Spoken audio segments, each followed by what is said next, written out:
Alhamdulillah wassalatu wassalamu ala Rasulillah nabiyina Muhammadin wa alihi wa sahbihi wa man walah. Asyhadu an la ilaha illallah wahdahu la syarikalah wa asyhadu anna Muhammadan abduhu wa rasuluhu wa ba'd. Ayo ikhwah, pada kesempatan kali ini kita akan mempraktekkan bagaimana tata cara wudu Nabi sallallahu alaihi wasallam. Namun sebelumnya ketahuilah bahwa wudu mempunyai keutamaan yang agung di sisi Allah Subhanahu wa taala. Di antara keutamaannya bahwa berwudu bisa menggugurkan dosa-dosa. Sebagaimana dalam riwayat Imam Muslim, bahwa tidaklah seseorang hamba mencuci kepalanya, wajahnya, kecuali akan keluar dosa-dosanya bersama tetesan terakhir dari air wudunya tersebut. Tidaklah ia mencuci tangannya, demikian pula kakinya, demikian pula kepalanya, kecuali akan dosanya akan berguguran bersama tetesan terakhir daripada air wudu yang menetes dari anggota wudunya tersebut. Di antara juga bahwa kita dianjurkan untuk menjaga wudu, dan itu sifat seorang mukmin. Beliau bersabda, wala yuhafidhu 'alal wudu illal mu'min. Dan tidaklah yang bisa menjaga wudunya kecuali seorang mukmin. Dan sudah kita ketahui bahwa wudu adalah syarat sahnya salat. Berarti betapa pentingnya kita belajar tentang bagaimana tata cara wudu Nabi sallallahu alaihi wasallam. Berikut ini kita akan mempraktekkan bagaimana wudu Nabi sallallahu alaihi wasallam dengan menggunakan keran yang insyaallah kita akan berburu darinya. Dan perlu kita ketahui bahwa Nabi sallallahu alaihi wasallam tidak suka berlebih-lebihan dalam menggunakan air. Beliau bersabda, iyyakum wal israf, jauhi oleh kamu berlebih-lebihan, wa in kunta ala nahri jarin, walaupun kamu di air sungai yang mengalir. Dan sebutkan dalam hadis riwayat Abu Daud adalah Rasulullah SAW berwudu dengan satu mud saja. Maka dari itu kita jangan sampai masuk ayat innal mubadzirina kanu ikhwana syayatin. Sesungguhnya orang-orang yang mubadzir itu, yang berlebihan itu termasuk teman-temannya syaitan. Kadang kita lihat ada orang yang berwudu, ternyata dibuka kerannya besar-besar, sehingga akhirnya dia menggunakan air secara berlebihan. Dan itu sendiri termasuk dosa. Karena itu termasuk mubadzir, sikap mubadzir itu tidak disukai oleh Allah Subhanahu wa taala. Yang pertama kita akan lakukan yaitu membaca bismillah. Karena membaca bismillah adalah merupakan perkara yang dilakukan oleh Nabi sallallahu alaihi wasallam. Namun para ulama memang berbeda pendapat. Apakah bismillah itu rukun ataukah ia hanya sunnah saja? Ya, Rasulullah bersabda, la salata liman la wudu'a lahu wala wudu'a liman lam yadhkur ismallahi alaih. Tidak sah salat bagi mereka yang tidak ada wudu, dan tidak sah wudu bagi mereka yang tidak menyebut nama Allah. Kita ucapkan bismillah.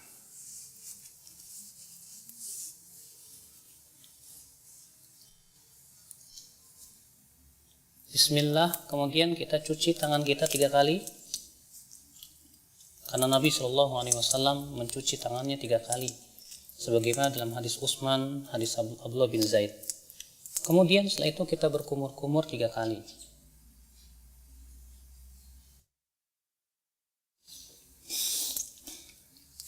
Ketika berkumur-kumur, kita ambil satu telapak tangan, kemudian kita masukkan air ke mulut, lalu ke hidung sekaligus. Lalu kita keluarkan dengan tangan kiri kita.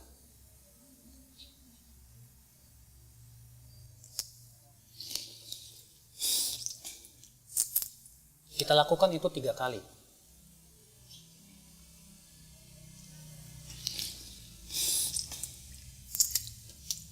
Setelah itu kita akan mencuci wajah. Dan batasan wajah terjadi ikhtilaf para ulama, apakah wajah itu dari sini ke sini, dan ini pendapat jumhur, itu mulai dari daging yang menyembul di sini, di telinga, sampai kepada ini. Sebagian ulama mengatakan bahwa wajah itu masuk padanya bagian kuping, bagian depan.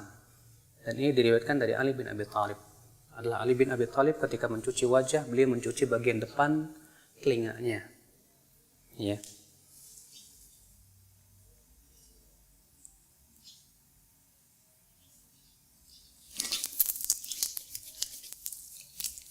Dan dalam riwayat Ibnu Abbas adalah Ibnu Abbas ketika mengambil air dari telapak kanannya, beliau iringkan dengan telapak kirinya, kemudian beliau mengusap atau mencuci wajahnya. Kemudian dilakukan itu 3 kali.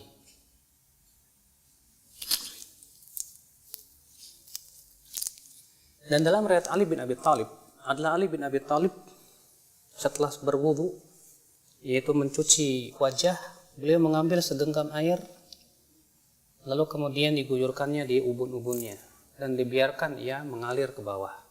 Dan ini termasuk sunnah Nabi SAW yang banyak ditinggalkan oleh manusia. Kemudian setelah itu kita mencuci tangan sampai siku-siku juga. Kita ambil dengan tangan kanan, lalu kemudian kita cuci sampai siku-siku. Dan jangan lupa untuk menyela-nyelai tangan, karena Nabi SAW memerintahkan untuk menyela-nyelai jari jemari tangan dan jari jemari kaki. Dan kita lakukan ini juga 3 kali.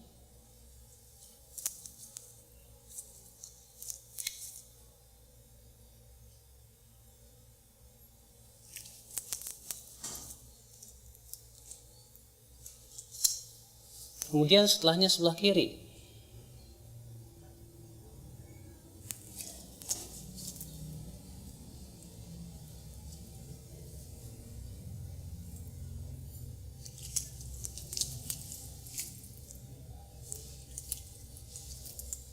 Setelah kita mencuci tangan, maka kita ambil air segenggam, kemudian kita mengusap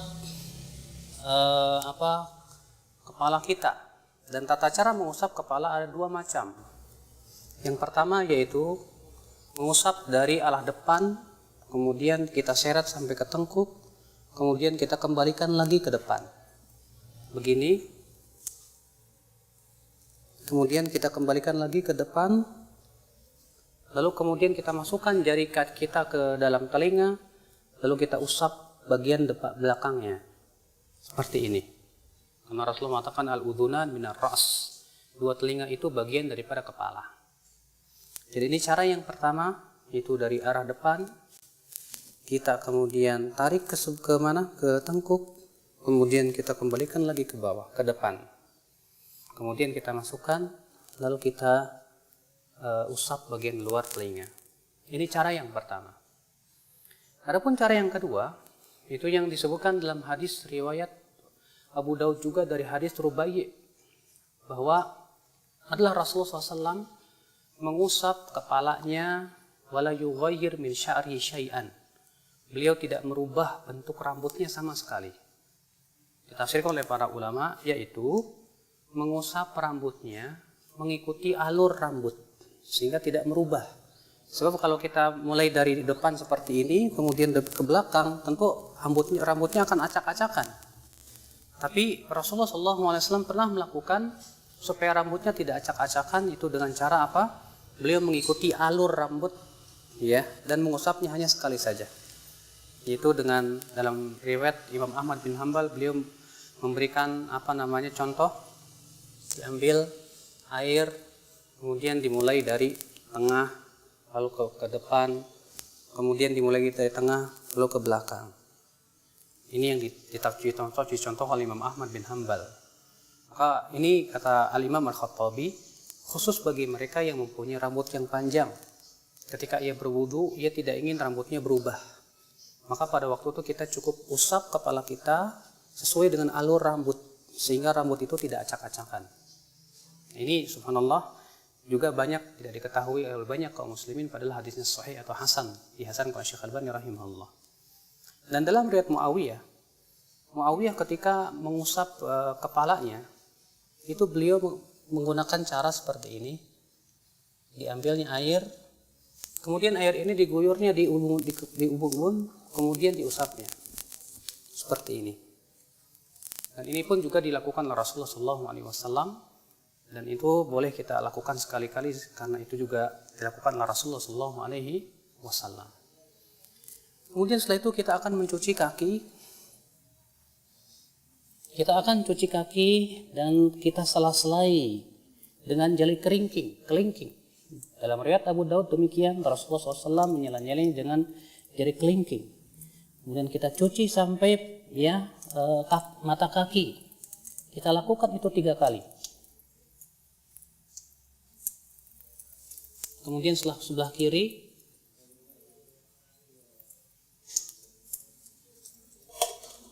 kita lakukan itu 3 kali.